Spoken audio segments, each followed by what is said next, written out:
ಮಲ್ಲಕಂಬ. ಪ್ರಶ್ನೆಗಳು. ಒಂದು ವಾಕ್ಯ. ರಾಜ್ಯೋತ್ಸವದ ಮೆರವಣಿಗೆಯಲ್ಲಿ ಇಬ್ರಾಹಿಂ ಕಂಡ ಕಸರತ್ತು ಯಾವುದು? ರಾಜ್ಯೋತ್ಸವದ ಮೆರವಣಿಗೆಯಲ್ಲಿ ಇಬ್ರಾಹಿಂ ಕಂಡ ಕಸರತ್ತು ಮಲ್ಲಕಂಬ. ಮಲ್ಲಕಂಬದ ಮೇಲೆ ಹತ್ತಿದವರು ಏಕೆ ಜಾರುತ್ತಿದ್ದರು? ಮಲ್ಲಕಂಬ ಅತ್ಯಂತ ಸಾಪಾಗಿರುವುದರಿಂದ ಹಾಗೂ ಅದರ ಮೇಲೆ ಔಡಲೆಣ್ಣೆ ತಳ್ಳಗೆ ಸವರಿದ್ದರಿಂದ ಮಲ್ಲಕಂಬವನ್ನು ಹತ್ತಿದವರು ಜಾರುತ್ತಿದ್ದರು. ಮಲ್ಲಕಂಬವನ್ನು ಕುಸ್ತಿ ಆಡುವವರು ಏಕೆ ಅಭ್ಯಾಸ ಮಾಡುತ್ತಾರೆ? ಕುಸ್ತಿ ಆಡುವಾಗ ಬೇಕಾದ ಪಟ್ಟುಗಳನ್ನು ಮಲ್ಲಕಂಬದ ಮೇಲೆ ಅಭ್ಯಾಸ ಮಾಡುತ್ತಾರೆ. ಎದುರಾಳಿಗಳನ್ನು ಸೋಲಿಸಲು ತಂತ್ರ ಕಲಿಯುತ್ತಾರೆ. ಪುರಾಣ ಕಾಲದಲ್ಲಿ ಮಲ್ಲಕಂಬವನ್ನು ಯಾರು ಅಭ್ಯಾಸ ಮಾಡಿದ್ದರೋ? ಪುರಾಣ ಕಾಲದಲ್ಲಿ ಮಲ್ಲಕಂಬವನ್ನು ಭೀಮ, ಜರಾಸಂಧ, ಹನುಮಂತ, ವಾಲಿ, ಸುಗ್ರೀವರು ಅಭ್ಯಾಸ ಮಾಡಿದ್ದರು. ಹೈದರಾಬಾದ್ ನಿಜಾಮನ ಆಸ್ಥಾನದಲ್ಲಿದ್ದ ಕುಸ್ತಿಪಟುಗಳು ಯಾರು? ಹೈದರಾಬಾದ್ ನಿಜಾಮನ ಆಸ್ಥಾನದಲ್ಲಿದ್ದ ಕುಸ್ತಿಪಟುಗಳು ಅಲಿ ಮತ್ತು ಗುಲ್. ಅಲಿ ಮತ್ತು ಗುಲ್ ಕುಸ್ತಿಪಟುಗಳು ಹಾಕಿದ ಸವಾಲನ್ನು ಯಾರು ಒಪ್ಪಿಕೊಂಡರೋ? ಅಲಿ ಮತ್ತು ಗುಲ್ ಕುಸ್ತಿಪಟುಗಳು ಹಾಕಿದ ಸವಾಲನ್ನು 18 ವರ್ಷದ ಹುಡುಗ ಬಾಳಂಭಟ್ಟ ಒಪ್ಪಿಕೊಂಡ. ಬಾಳಂಭಟ್ಟನು ಕುಸ್ತಿಪಟುಗಳನ್ನು ಕಲಿಯಲು ಎಲ್ಲಿಗೆ ಹೋದನು? ಬಾಳಂಭಟ್ಟನು ಕುಸ್ತಿಪಟುಗಳನ್ನು ಕಲಿಯಲು ನಾಸಿಕ ಜಿಲ್ಲೆಯ ದಟ್ಟ ಅರಣ್ಯದಲ್ಲಿದ್ದ ಸಪ್ತಗಿರಿ ದೇವಿಯ ಗುಡಿಗೆ ಹೋದನು. 3-4 ವಾಕ್ಯ. ಇಬ್ರಾಹಿಂ ಮಲ್ಲಕಂಬದ ಕಸರತ್ತನ್ನು ನೋಡಿ ಯಾವ ರೀತಿ ಆಶ್ಚರ್ಯ ವ್ಯಕ್ತಪಡಿಸಿದನು? ಇಬ್ರಾಹಿಂ ಮಲ್ಲಕಂಬದ ಕಸರತ್ತನ್ನು ನೋಡಿ, ದೇಕೋ ಭಯ್ಯ, ಅವ ಹ್ಯಾಂಗ ಹತ್ತಾನ ನೋಡು, ಅಬ್ಬಬ್ಬಾ, ಕಂಬದ ತುದಿ ಮುಟ್ತಾನಂದ್ರ ಪಸಕ್ಕನ ಜಾರಿ ಬಿದ್ದ ನೋಡು ಎಂದು ಆಶ್ಚರ್ಯ ವ್ಯಕ್ತಪಡಿಸಿದನು. ಅಲಿ ಮತ್ತು ಗುಲ್ ಕುಸ್ತಿಪಟುಗಳು ಪೇಶ್ವೆಗೆ ಏನೆಂದು ಸವಾಲು ಹಾಕಿದರು?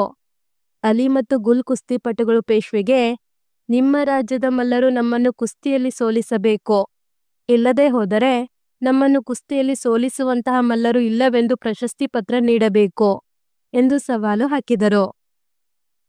ಬಾಳಂಭಟ್ಟನು ಕುಸ್ತಿಪಟುಗಳನ್ನು ಹೇಗೆ ಕಲಿತನೋ? ಬಾಳಂಭಟ್ಟನು ನಾಸಿಕ ಜಿಲ್ಲೆಯ ದಟ್ಟ ಅರಣ್ಯದಲ್ಲಿದ್ದ ಸಪ್ತಗಿರಿ ದೇವಿಯ ಗುಡಿಗೆ ಹೋದ. ಗುಡಿಯ ಮುಂದಿನ ದೀಪದ ಕಂಬದ ಮೇಲೆ ಕೋತಿ ಕಸರತ್ತು ಮಾಡುತ್ತಿತ್ತು. ಅದನ್ನು ನೋಡಿದ. ಅದೇ ರೀತಿ ಶಕ್ತಿ ನೀಡು ಎಂದು ದೇವಿಗೆ ಪ್ರಾರ್ಥಿಸಿದ. ದಿನವೂ ಮಂಗನಂತೆ ಆ ದೀಪದ ಕಂಬದ ಮೇಲೆ ಕಸರತ್ತು ಮಾಡುತ್ತಿದ್ದನು. ಕುಸ್ತಿಪಟುಗಳನ್ನು ಕಲಿಯುತ್ತಿದ್ದನು. ಯಾರು ಯಾರಿಗೆ ಹೇಳಿದರೋ? ಕಂಬದ ತುದಿ ಮುಟ್ಟುತ್ತಾನಂದ್ರ ಪಸಕ್ಕನ ಜಾರಿಬಿಟ್ಟ.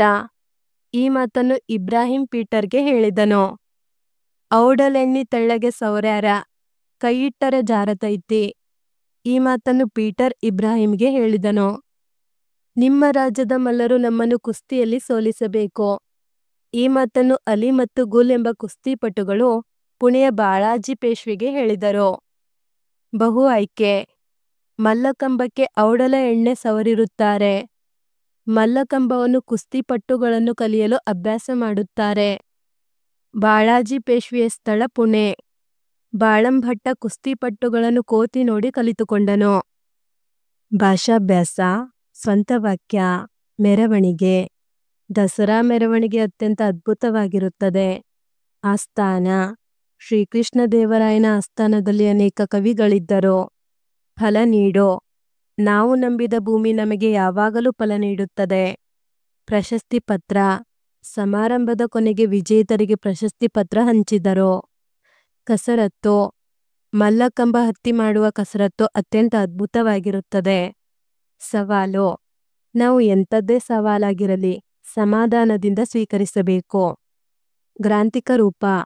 ಹ್ಯಾಂಗ, ಹೇಗೆ, ಮ್ಯಾಲ, ಮೇಲೆ, ಜಾರತೈತಿ, ಜಾರುತ್ತದೆ, ಅಲ್ನೋಡು, ಅಲ್ಲಿ ನೋಡು, ಕಲಿತಾರ, ಕಲಿಯುತ್ತಾರೆ, ಇದ್ರಂತ, ಇದ್ದರಂತೆ, ಬಂದೈತಿ, ಬಂದಿದೆ, ಪಡ್ನಂತ, ಪಡೆದನಂತೆ, ದಸರಾದಾಗ, ದಸರಾದಲ್ಲಿ, ಜಾರತೈತಿ, ಜಾರುತ್ತದೆ, ಎದಕ್ಕ, ಏತಕ್ಕೆ, ಆಡ್ತಿದ್ರಂತ, ಆಡುತ್ತಿದ್ದರಂತೆ. ಬಿಡಿಸಿ ಬರೆಯಿರಿ. ರಾಜ್ಯೋತ್ಸವ. ರಾಜ ಪ್ಲಸ್ ಉತ್ಸವ. ಮಲ್ಲಗಂಬ. ಮಲ್ಲ ಪ್ಲಸ್ ಕಂಬ. ಜಟ್ಟಿ ಆಳು. ಜಟ್ಟಿ ಪ್ಲಸ್ ಆಳು. ಅಲ್ನೋಡು. ಅಲ್ಲಿ ಪ್ಲಸ್ ನೋಡು. ಲಘು ಟಿಪ್ಪಣಿ ಬರೆಯಿರಿ. ಮಲ್ಲಕಂಬ. ಮಲ್ಲಕಂಬ ಜಟ್ಟಿಯ ಆಳುಗಳು ಹತ್ತುವ ಕಂಬವಾಗಿದೆ. ಮಲ್ಲಕಂಬ ಅತ್ಯಂತ ನುಣುಪಾಗಿರುತ್ತದೆ. ಅದರ ಮೇಲೆ ಔಡಳೆಣ್ಣೆ ತೆಳ್ಳಗೆ ಸವರಿರುತ್ತಾರೆ. ಆ ಕಂಬವನ್ನು ಜಟ್ಟಿಗಳು ಹತ್ತಿ ಕಸರತ್ತು ಮಾಡುತ್ತಾರೆ. ಈ ಕಸರತ್ತು ಹಿಂದಿನ ರಾಜ ಮಹಾರಾಜರ ಕಾಲದಿಂದಲೂ ಜನಪ್ರಿಯವಾಗಿದೆ. ಮಹಾರಾಷ್ಟ್ರ ಮತ್ತು ಕರ್ನಾಟಕದಲ್ಲಿ ಮಲ್ಲಕಂಬ ಹೆಚ್ಚು ಪ್ರಸಿದ್ಧಿ ಪಡೆದಿದೆ. ಜಾತ್ರೆ, ಹಬ್ಬ ಹರಿದಿನಗಳಲ್ಲಿ ಗರಡಿ ಮನೆಗಳಲ್ಲಿ ಹನುಮಂತನ ಗುಡಿಯ ಮನೆಯ ಮುಂದೆ ಮಲ್ಲಕಂಬ ಸ್ಥಾಪಿಸುತ್ತಾರೆ. ಈ ಕಸರತ್ತು ನೋಡುಗರನ್ನು ಚಕಿತಗೊಳಿಸುತ್ತದೆ. ರಾಜ್ಯೋತ್ಸವ. ಕನ್ನಡ ರಾಜ್ಯೋತ್ಸವವನ್ನು ನಾವು ಪ್ರತಿ ವರ್ಷ ನವೆಂಬರ್ 1ರಂದು ಆಚರಿಸುತ್ತೇವೆ. ಕನ್ನಡ ಭಾಷೆ ಮಾತನಾಡುವ ಪ್ರದೇಶಗಳು ಈ ಹಿಂದೆ ಬೇರೆ ಬೇರೆ ರಾಜ್ಯಗಳಲ್ಲಿ ಹಂಚಿ ಹೋಗಿದ್ದ ಸಮಯದಲ್ಲಿ ಕನ್ನಡ ಮಾತನಾಡುವ ಭಾಷಿಕರ ಪ್ರದೇಶಗಳನ್ನೆಲ್ಲ ಒಂದು ಕಡೆ ಸೇರಿಸಿ ಅಖಂಡ ಕರ್ನಾಟಕ ನಾಡನ್ನು ಕಟ್ಟಿದ ಸವಿನೆನಪಿಗಾಗಿ ಆಚರಿಸುವ ಹಬ್ಬವೇ ಕನ್ನಡ ರಾಜ್ಯೋತ್ಸವ. ವಿಶ್ವಾದ್ಯಂತ ಇರುವ ಎಲ್ಲ ಕನ್ನಡಿಗರು ಕನ್ನಡ ರಾಜ್ಯೋತ್ಸವವನ್ನು ಅತ್ಯಂತ ಪ್ರೀತಿಯಿಂದ ಗೌರವದಿಂದ ಆಚರಿಸುತ್ತಾರೆ. ಅಂದು ಕನ್ನಡ ನಾಡಿಗೆ ಕೊಡುಗೆ ನೀಡಿದ ಮಹನೀಯರನ್ನು ಗೌರವಿಸುತ್ತಾರೆ. ದಸರಾ ಉತ್ಸವ. ನಮ್ಮ ನಾಡ ಹಬ್ಬ ದಸರಾ. ದಸರಾ ಉತ್ಸವವನ್ನು ವಿಜಯನಗರ ಸಾಮ್ರಾಜ್ಯದಲ್ಲೂ ಈ ಹಿಂದೆ ಆಚರಿಸಲಾಗುತ್ತಿತ್ತು. ನಂತರ ಮೈಸೂರು ಅರಸರು ಈ ಉತ್ಸವವನ್ನು ಮುಂದುವರಿಸಿಕೊಂಡು ಬಂದರು.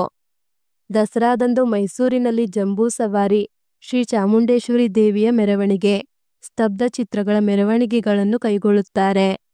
ದಸರಾದಂದು ಮನೆಗಳಲ್ಲಿ ಗೊಂಬೆಗಳನ್ನು ಕೂರಿಸುವ ಸಂಪ್ರದಾಯವಿದೆ. ಧನ್ಯವಾದಗಳು. ಈ ವಿಡಿಯೋನ ಒಂದೆರಡು ಬಾರಿ ನೋಡಿ ಹಾಗೂ ಪರೀಕ್ಷೆಗಳಲ್ಲಿ ಅತಿ ಹೆಚ್ಚಿನ ಅಂಕಗಳನ್ನು ಗಳಿಸಿರಿ. Don't forget to subscribe.